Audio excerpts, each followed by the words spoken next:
Great to be back here in Volusia County. We got a great announcement here. We got a lot of great people. I'm reminded as I pull in here, it's like, you want to know the who's who of Volusia, just look who has names on these buildings, because like all the guys I know, they have their names on the buildings for all the generosity. But we're really fortunate to be here at Daytona State College. Today is this morning, I think it was probably a rough morning for a lot of Florida State Seminole fans after last night. We want all the teams to do well, and I also know we've got a lot of UF fans in this area, and Saturday was not the best day for that either. So you see what happens as these things go. We're here joined by the Commissioner of Education in Florida, Manny Diaz, as well as our state university system Chancellor Rodrigues. Jeff Fiesel is the President and CEO of Halifax Health here in Volusia County. We also have, of course, Thomas Labasso, President of Daytona State College. Senator Tom Wright is here, Representative Webster Barnaby, and then Representative Trace Tremont. They've got a youngest, their fifth child. I just took photos with them, 6 months old. And the good thing about it is because of what they've done in the legislature, everything they're buying for that kid, the strollers, the cribs, it's all tax-free now. No tax on any baby items. That's good. And then we have one of our nursing students here at Daytona State College that you'll hear from, Alexis Marie Shea. And so I'm really glad that she came here. We've done a lot since I've been governor to promote workforce education.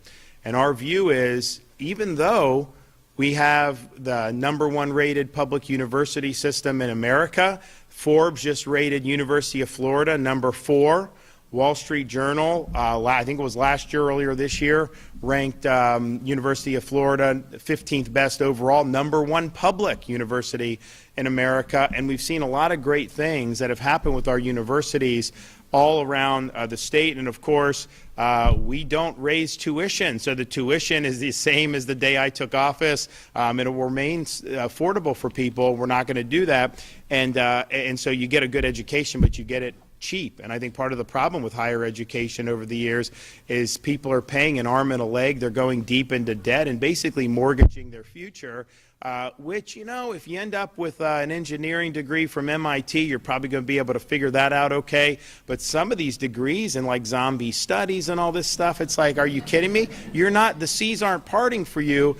And so while we want to promote that, higher ed, we want it to be focused on really strong academic disciplines and not some of the fluff.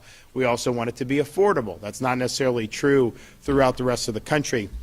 But we also made the observation that there's more than one way to be successful, particularly for young people, and a 4-year brick and ivy traditional university is not the only way you can be successful. That there are other pathways, that we have programs in high schools, have programs at our state colleges, have apprenticeships, working with private industry, where people that develop skills do very well. So for example, since I became governor, we went from producing about 600 truck drivers a year to now about, I think 3,000 a year. Those people that are getting there, they're making $100,000 driving these big rigs. I mean, first of all, it's not easy work, but when you have those skills, you're in demand. You look in this part of the state, people that come out that have the skills associated with aviation, aerospace. You can go right out of high school and get really, really good jobs. You can go after a short training period. You can do state college and go and do very well. So our mission has been to be the #1 state in workforce education by the end of the decade. We were in the bottom half of states when I became governor, and we may not, some people say we're #1 now. I'm not sure that we've gotten there yet, but we have zoomed up in terms of workforce education, and it's meaningful. And it's better to have those pathways and let people choose for the young people in particular, but it's also better for our economy and economic development, because people look, they see what's going on in Florida, and they know Florida's committed to producing a quality workforce that they're going to be able to use. So we've spurred more investment into the state. There have been companies that have done more here because they see our emphasis on workforce education. Now, of all the different things that we've promoted, one of the ones we've leaned into the most has been nursing education. And part of the reason is just important. My mom was a nurse for 40 plus years, and I remember as a kid, I'd have strangers come up to me thanking me for how, for her taking care of them. And so it really makes a difference in the patient experience, and especially in these very difficult situations as you get nurses in critical care situations or for the pediatrics. I mean, these are really, really major things, and to have good quality people there, you really can't put a price tag on it. I mean, it really, really is meaningful.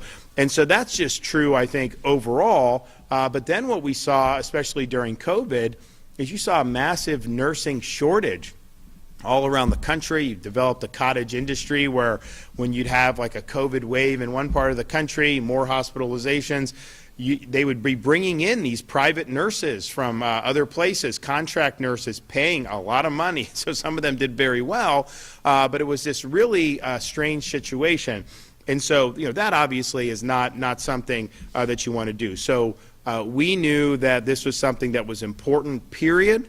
We knew it was something that, given how things have moved around the country, that there was going to need to up our game on producing quality nurses. But then, because Florida's growing, the demand was going to even be more. And so we set out to do something about it. And as much as we're proud of all the other workforce initiatives we've done, and we've done since 2019, $8.5 billion to various workforce education programs. We've never done that much in the history of the state. This nursing commitment is really, really significant. And so we understand there's a lot of different specializations. Not every nursing pathway is the same. There are some that require more training than others. Some, of course, at our state colleges, but also at our state universities. So we said we want to go all in with that. We have over 3 million registered nurses in the state of Florida right now, and yet we still need to produce more. So a couple years ago, I approved $125 million for the creation of 2 initiatives to support nursing programs as well as their healthcare partners across the state of Florida. So we started with $100 million to establish what we call the pipeline program, prepping institutions, programs, employers, and learners through incentives for nursing education. And the goal was to reward colleges and universities for nursing education programs based on student achievement and student success. We also did $25 million to establish the Linking Industry to Nurse Education Fund, the LINE Fund, for schools to recruit faculty and clinical for their nursing programs, with funds matched dollar for dollar by healthcare partners in their community. So you're facilitating collaboration between healthcare partners and educational institutions, and then having those graduates placed into these job openings as soon as they graduate. So these 2 programs provide funds for nursing student scholarships, faculty recruitment and retention, equipment, and simulation centers. And I've toured some of these where you go and they simulate emergency room situations. They simulate all these situations, which is pretty incredible. It probably wasn't something they were able to do at that level, 20, 30 years ago. Now, the funding for these 2 programs was renewed in full in 2023. And this year, we did not only an approval, but we added $5 million for the LINE program. So we now have $130 million in our current fiscal year going to both of these initiatives. So just since 2022, we've invested close to $400 million in nursing education alone. I don't think anyone else in the country has been able to do that. Now, because of these investments, enrollment in Associate of Science and nursing programs at our state colleges has increased by 25%. Additionally, the number of those completing the course increased by 24%. And so I'm pleased to announce with that type of record, we're going to be supporting, when we do the budget next year, a full renewal of these programs in the upcoming fiscal year. Now, many of our state colleges have received millions of dollars in nursing education funds through these programs. Right here at Daytona State College, between Pipeline and LINE, they've received $9 million towards nursing education, and that's been used well, and I know they're making a lot of it. Just here, for example, at Daytona State, $1.9 million awarded through the LINE program has been matched in full by community partners Halifax Health, who donated $1 million, and Advent Health, who's donated $900,000. Now, these funds have been used to purchase lab equipment and software to prepare nursing students for real-world scenarios, as well as to fund nursing scholarships. Meanwhile, funds from community partners have been used to establish permanent endowed funds to support students struggling with coursework or with clinical skills. And for our state universities, we've invested $46 million over the last 2 years to enhance their nursing programs through both pipeline and line. And these funds have expanded the capacity of our state university nursing programs, so we now have 1,800 nursing graduates. That is a record high for our state university system.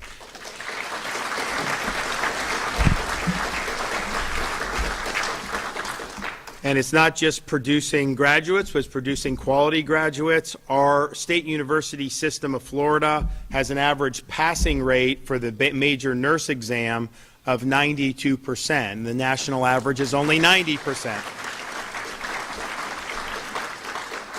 And we have at Florida Gulf Coast University down in Southwest Florida, 100% passage rate. 98% passage rate at University of Florida, 97% passage rate at University of Central Florida. So those are really, really good numbers, and we're proud. So we're doing this because it's the right thing to do, because this is an important profession. You want to have good quality people there, but we really could have found ourselves far behind the 8 ball if we had just kind of sat and just assumed that it would work itself out, because I'm not sure that's the case. I think with the growth of the state, with the changes overall in the nursing profession, we would have been at a really, really significant disadvantage. And so this almost $400 million just since 2022 is producing major results. These programs are working, and the state of Florida is better off as a result of what the legislature appropriated and what I signed into law. And so with that, I'm happy to invite up some of our speakers. So we'll start with Education Commissioner Manny Diaz.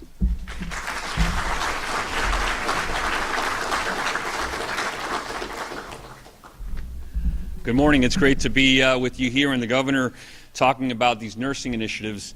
Once again, the governor mentions the growth with about 1,200 people coming to the state every day. We see these issues pop up. But one thing with this governor's track record is every time there's an issue to tackle, he doesn't just talk about it, he takes action.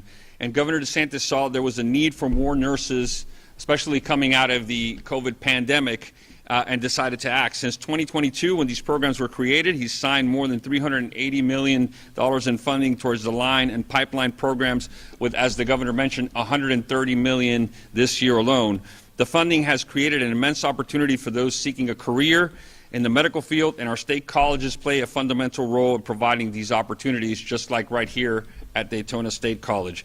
It has also paved the way for important public-private partnerships, as you're going to hear and the governor mentioned here today, where companies matching state dollars provided through the LINE program to play an active role in enhancing the own talent pipeline. It's really important to have these partnerships. When you see an investment from the state to address a problem, it can't just be the state tackling this. And you have partners in the field here who understand exactly what is going on in the field and partnering with our state colleges and our state universities to solve these issues. The pipeline program has incentivized success, rewarding high-achieving nursing programs with funds to further expand and serve more students, and clearly these programs are working. To give you an example, from 21-22 to 23-24, enrollment, as the governor mentioned, in the Associate of Science nursing programs at Florida College System institutions increased 25%. That is from 12,456 to 15,636. Additionally, the percentage of completers increased by 24%. That is from 2,595 to 3,214. The number of licensed practical nurses also increased from 2020-21 to 23-24, with over 1,200 individuals earning their LPN certificate. This is important in the field of medicine, especially when you have a growing state. We understand that when you go seek medical attention, especially in the primary areas and in some specialized areas, you're really, the brunt of it is being carried by our nurses. And it's so important to see this continuing to grow with the population of Florida. By supporting these education programs, we're not only helping meet an industry need, but also creating opportunities for Floridians to get access to high-demand career paths. It is innovative programs like Line and Pipeline that are propelling Florida towards the governor's goal of being the number one state in workforce education by 2030. I don't know if we're there yet, but I think you're right, Governor. I think we're clearly on our way. And I want to highlight our state colleges, if I'm being a little biased here, Chancellor, but colleges like Daytona State are really the blue-collar workers in this space. And really, I'm proud of the response that they've had to each one of these issues, not only just in nursing, but semiconductors, broadband, anything that becomes an issue. For the state to grow, we have to have a workforce, and I'm proud of the response of our state colleges. They play a crucial role in making that goal happen, and colleges like Daytona State are making a difference by making higher education, a long-term career pathway, more accessible. As the governor likes to mention, not everybody is going to be suited to go through a four-year program. And these programs at our state colleges are providing that pathway for our students and for those going into the workforce, not just traditional students, but those that are changing career paths and those who don't have the time to really be enrolled in a four-year program. Having said that, I think our university system is also doing a fantastic job, clearly by our #1 ranking and by what you're seeing produced, into the economy and into the workforce. So thank you, Governor, for your unwavering support for these programs, not just in nursing, not just with Line and Pipeline, but across the board. That's making Florida the best place to work and the best place to live. Thank you very much.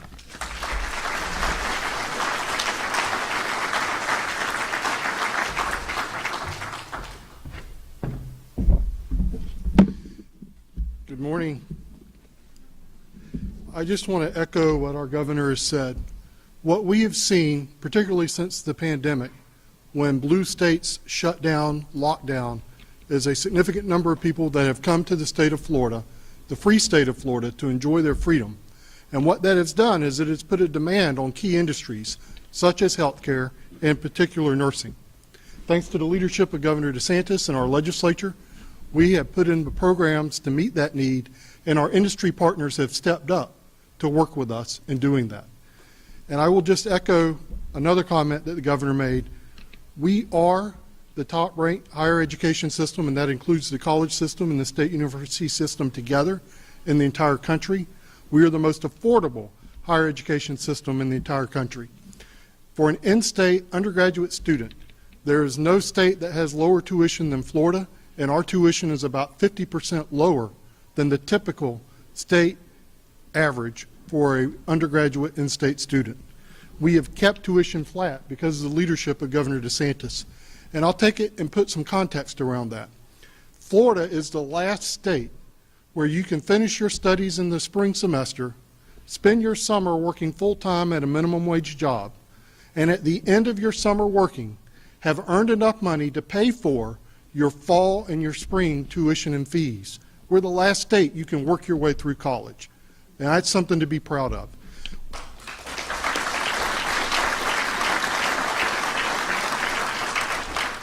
When you look at the metrics for our system and you compare them to other states, something that jumps out at you is if you Google graduation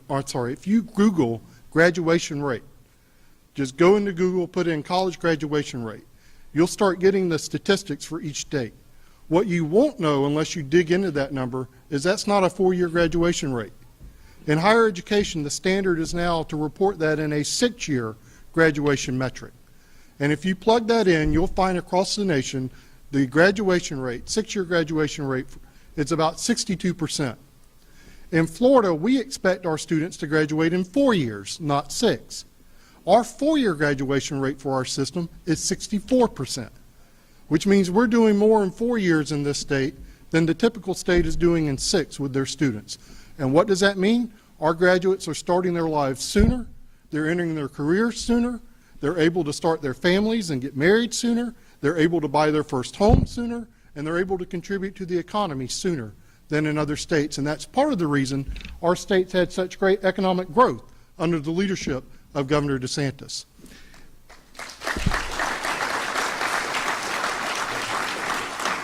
And when we're talking about high-paying jobs, nursing is right there at the top.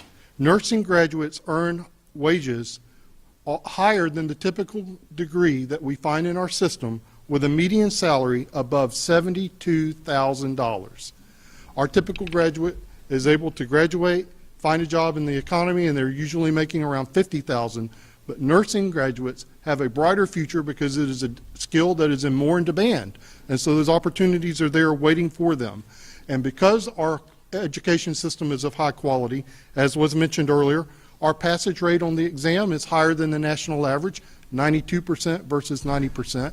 You heard FGCU mentioned with a 100% pass rate. That was not an anomaly.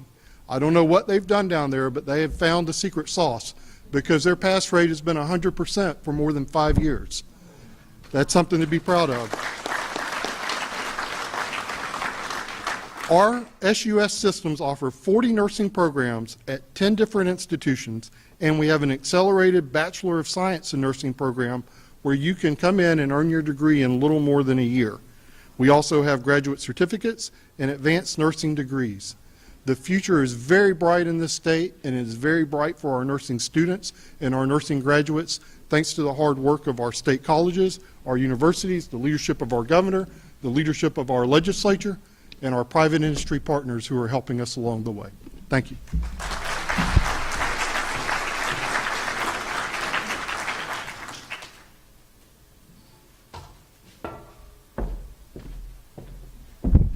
Good morning. My name is Jeff Fiesel. I'm the President and Chief Executive Officer of your hospital, Halifax Health. Governor, thank you so much for being here today.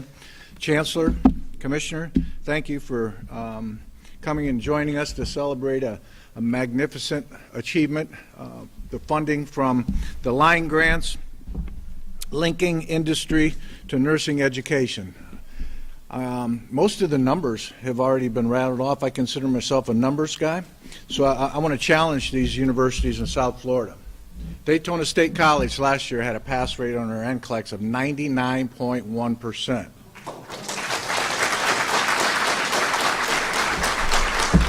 This past year it was 98%, so game on, South Florida. All right, I want to thank the Board of Commissioners here at Daytona State College. I want to thank the Foundation Board at Daytona State College. I want to thank the board at Halifax Health. Dr. Rick Lentz is here with us today to celebrate this occasion. You know, the history of Daytona State College in Halifax goes way back. 24 years ago, I came here, and Daytona State College was producing 30 nurses. I came over, sat down, had a conversation with leadership, and they said, what can we do to help our community, to help Halifax Health? I said, can you double the size of your nursing program? They said, absolutely. Give me some adjunct faculty, 2 years, and we'll do it. And they did it. That was 30 nurses a year. Today, the nursing slots at Daytona State College are over 400 and expanding.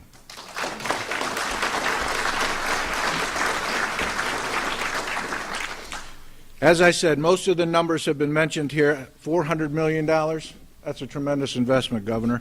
Thank you. Halifax Health has been a part of that and matching the funding to the tune of $3 million since 2019. I also want to mention, and I appreciate the fact that Advent Health has recently partnered to be a part of that, as the Governor mentioned, putting in $900,000. We appreciate what they have done. And Daytona State College has always responded to the needs of the healthcare industry. As Halifax Health has grown, 24 years ago we had a hospital here in Daytona. We built a hospital and expanded into Port Orange. We're now into Deltona with our partnership with the University of Florida. Another example of partnering with high caliber educational institutions to bring high quality health care to our community. Daytona State College has been a wonderful partner in helping us to fulfill not only the registered nursing programs, but the certified nursing programs, the respiratory therapists, the practical nurses, the entire pipeline. And by investing in our local people, they're more likely to stay here in our community, work in our community, and this thing such as brain drain doesn't happen here in Volusia County because of your investment in what we do each and every day. In closing, I want to say that the end result of the last couple of years has been at Halifax Health since 2022. We've hired 386 nurses from this program here at Daytona State College.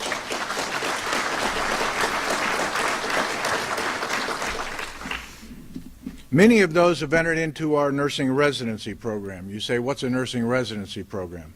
Just like when a doctor graduates from medical school, they pick a specialty that they want to go into, and some of them spend 3 to 7 years in that specialty. Same thing is true with our nurses. We pair them with a specialty. They go through another semester of school, basically, in that specialty, learning what goes on around the hospital, so they understand where the lab work is, why it's taken so long to get this radiology results back, what's going on with pharmacy. So it expands their horizon, and it's been a wonderful program for retention, because just because you hire these individuals doesn't mean they stay with you if they're not engaged in what you do on a day-to-day basis. So the nursing program here at Daytona State College is top-notch, and I want to thank Tom Labasso for his commitment to our community and to our healthcare industry. I want to thank Dr. Colin Chesley, as well as Amy Locklear for their commitment and partnership. So with that, I once again want to thank you, Governor.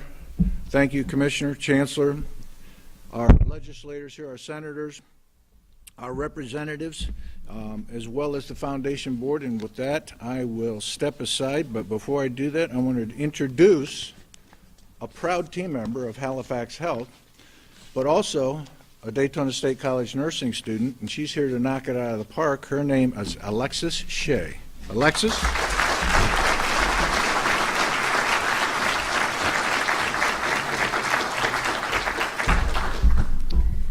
Hello, everyone. Good morning. As Mr. Fiesel said, my name is Alexis Shea. I'm a second-year student at Daytona State's Associate in Science of Nursing program. I've been an employee at Halifax for almost 3 years now, working in women and infant health.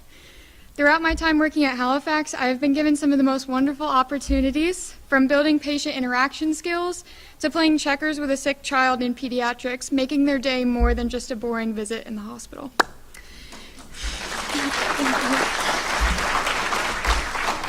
Thanks to the Education to Employment Scholarship, I've been able to pursue my nursing studies without the burden of financial concerns.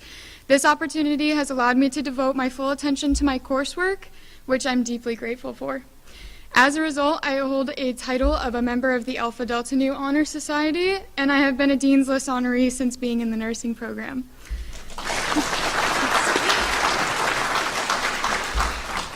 Without this opportunity from Halifax and the Wine Grant, I wouldn't have been able to accomplish these goals to the best of my ability.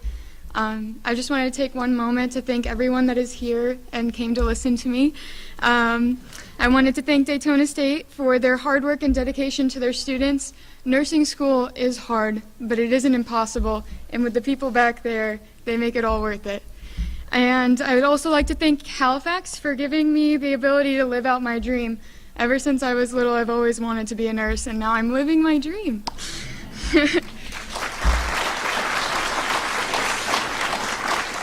And as well to the governor today for coming here so we could all celebrate this great opportunity. So, thank you guys. Good job.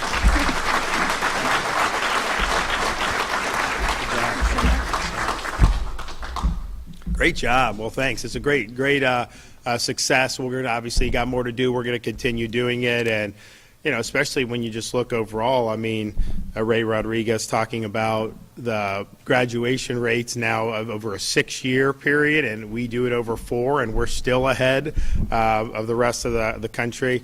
It used to be back in the day, people would say, we might as well stick around for another football season. I guess people don't really have that incentive as much anymore. We'll see what happens. Hope springs eternal. Maybe, if you go to University of Georgia, you might as well stick around for another football season because they're going to be pretty good. We'll get there. We'll get there.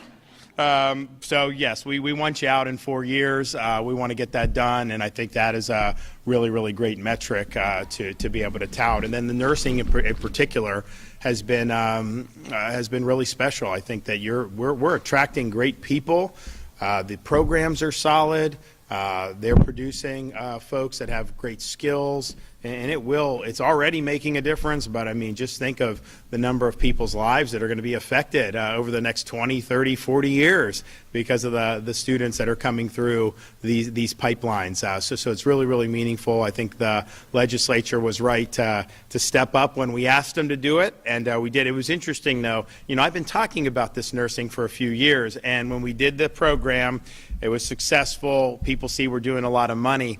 And so we did it again in this current year's budget, but I noticed in the budget it was like you had the big stuff, and then like it seemed like people like, oh, the governor likes nursing, so if they could like take $500,000 and write nurse on it, they would think like, oh, you're going to get this here, just throw up a bunch of nurse. And I'm like, well, no, we gotta do it in ways that are really going to be impactful. So we made sure to streamline it and get it where it needed to be. But I'm excited about the progress, and I'm excited about opportunities for the future. So thanks to what you're doing here at Daytona State. Thanks to what we're doing with our healthcare partners, thanks to the other state colleges who have leaned in on this, and of course our state university producing a record number of graduates. That's really, really impressive. Okay, with that, I'm happy to take some questions.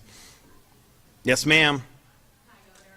So you talk about the record number of graduates, the person graduates great, and their skills and everything, but at least personally, I know from experience for my sister, a lot of the graduates down in South Florida. It took her about a year to find a job after she graduated. She actually found one last week, but I know several of her friends, and also took about 6 months for them to find a job. So it looks like there's more so a shortage of experienced nurses. What are you doing to help these new graduates make sure they find? Well, I think that you did see a kind of a big turnover in the profession through COVID. There were people who no longer were working at their hospital or had moved on. They'd work for contract companies, and I don't blame them for that. I mean, you literally had nurses that were working for a hospital, making whatever they were making, probably not enough, be able to sign up with a contract agency, work the same job for 2 to 3 times what they were making. Of course people are going to do that. I don't begrudge that at all. But then people would get sent around, and it was a little bit more challenging just from the overall perspective. And so you have seen from those do. But I think if you look at these programs, this runs the gamut. You have people that are coming in relatively short in training, and then some that are doing extensive training over many, many years. And so I think that this is something that is bearing fruit already. Now, one thing that factors in, so we're talking about workforce education, and it's important, but we've now, especially in southern Florida, if you're a nurse, if you're a police officer, you're a teacher, you need to be able to afford to do that, right? It's like, obviously everyone wants to make as much money as possible. Some of these things are not going to make you millionaires. But what are you going to be able to get a place to live and all this? And so we've done a lot to where you're seeing an increase in supply for, say, housing that's more affordable, particularly in some of those areas that are difficult. And part of it is there wasn't as much supply being added. There was a lot of demand to live there. But you don't want a situation where you have to commute an hour just to be able to be a police officer or a nurse or a teacher. And so we did that a couple years ago with the Live Local, about a year and a half ago with that, when we signed that. That is making a difference. You're seeing more supply come online to just make it more affordable so that people can actually do these jobs. And the thing is it's just, one, that's the right thing to do, but two, if communities want to have good law enforcement, good fire, good teachers, good nurses, you have to make sure that they have opportunities to be able to afford it. And we also did the Hometown Heroes program, where we had nurses and teachers and police officers that were able to get some of these mortgages that made sense for them so that they can buy their first home. And we benefited a lot of people from that, and it's something that we're really, really proud of. And then just looking long term about, okay, if you're working in this profession, like say you have a nurse married to like a police officer, you're going to be able, first of all, you have a family, you have 100% school choice in Florida, so you choose where that money goes. If you want to send them to your local school, fine. If you want to send them to charter school, fine. If you want to send them to private, fine. You have the ability to do that, and that's regardless of income, because I think what we saw because the program initially was for more low income, which it should have been, but you have folks who are working dual income households and maybe combine the nurse and the police officer be making, say, like over 100,000 and wouldn't be eligible for this. Well, now everybody's eligible. The money follows the student. So that's something that's really meaningful. And then with the universities being so affordable, you want your kids to go to college, you really do not have, as a parent, to contribute very much, if anything, because a student could work. If that's what they need to do, they could work, and our tuition's low enough, you can still afford that. And oh, by the way, on Bright Future scholarships, our top performing students go for free, and one notch below that, you get 75% off your tuition. We also have programs like Florida Prepaid, which this is interesting, and we're going to hopefully do an announcement about more along these lines coming up. People can pay in, over the years, and then when their kid gets to be of college age, they're guaranteed to go in to one of these universities. And because we've not allowed tuition increases, what they found was over the years that they were collecting more money than they really needed. And so our prepaid has actually sent out massive numbers of refunds to families. Now, what other state would do that? If you contributed in New York and they had a surplus, they would spend that faster than you can say it. They would never rebate to the people. But we've done, and we're working on another round of that. Hope to be able to have an announcement on that soon. So these are just all things about, when you're talking about workforce education, there's serious needs. We want people to be able to have opportunities. We want that to be filled. But it's also part of a broader approach that we've taken to really make, especially in the face of all the inflation we've seen in the economy over the last 3.5 years, largely caused by the federal government and its policies. That's just the reality. So in all these different things, I think it's been very I mentioned the child, the baby, no tax on any baby items at all. Now, first of all, people go through a lot of diapers, so this adds up, but some of these items like strollers are really expensive. It's amazing. I mean, I remember we had our first, I'm looking into the strollers, and it's like sticker shock how much these things cost. So people are being able to save there. Think about the tax relief we've done 2 years in a row. 50% reduction in tolls for all of our commuters. I mean, there's parts of Central Florida that have a lot of tolls, especially as you get closer to Orlando. People are going to work, they get dinged every day, sometimes multiple times. Well, at the end of the month, they're just rebating you half of that cost through our toll relief program. And that is really to help out blue-collar folks, people that are serving in these roles. So I'm proud that it's not just, hey, nurses are important, we want to produce more, or police are important, and we have great programs to recruit good police officers. I know the sheriff was here. You've used the bonus program to be able to bring people, so people can come in from other states. They get a $5,000 bonus to join Florida law enforcement. The county, the cities, and even the state of Florida, you're eligible for all of those. And not only that, that applies to new recruits. So you can have someone graduate from Daytona State. If they want to go in and they're a sworn law enforcement officer working for Volusia County Sheriff, they get the bonus too, because we think it's a noble profession. We want to be able to recruit a lot of people. And so all of those I think have been important. But man, we've taken within, when you're cutting taxes in Florida, we don't have an income tax. So it's harder to make an impact. I'm glad we don't have an income tax. We're not going to. But if we did, I would just slash that till kingdom come, right? So you got to do all these other things, and that's what we're doing. So I'm proud of the effort. I think that the legislature has stepped up and provided a lot of meaningful relief to people. There's obviously a lot that needs to be done nationally. Some of these policies really need to be changed because they have not worked, and it's pushed a lot of, I think, stress on people when they see grocery prices that have escalated so much over the last 3.5 years, and some point, doubling down on that just isn't going to work.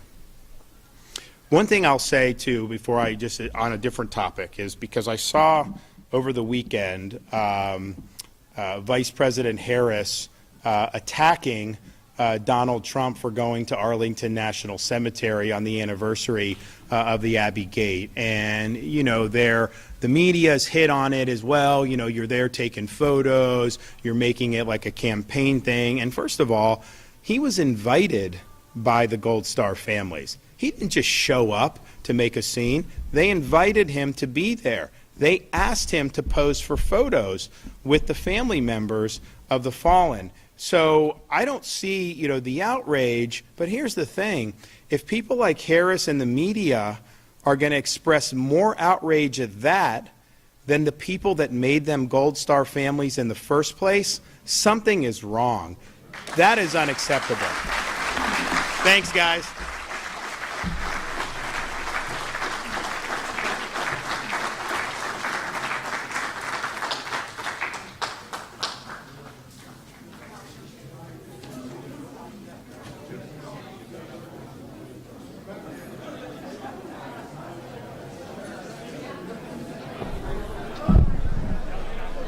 Where's my buttons?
Very nice to meet you.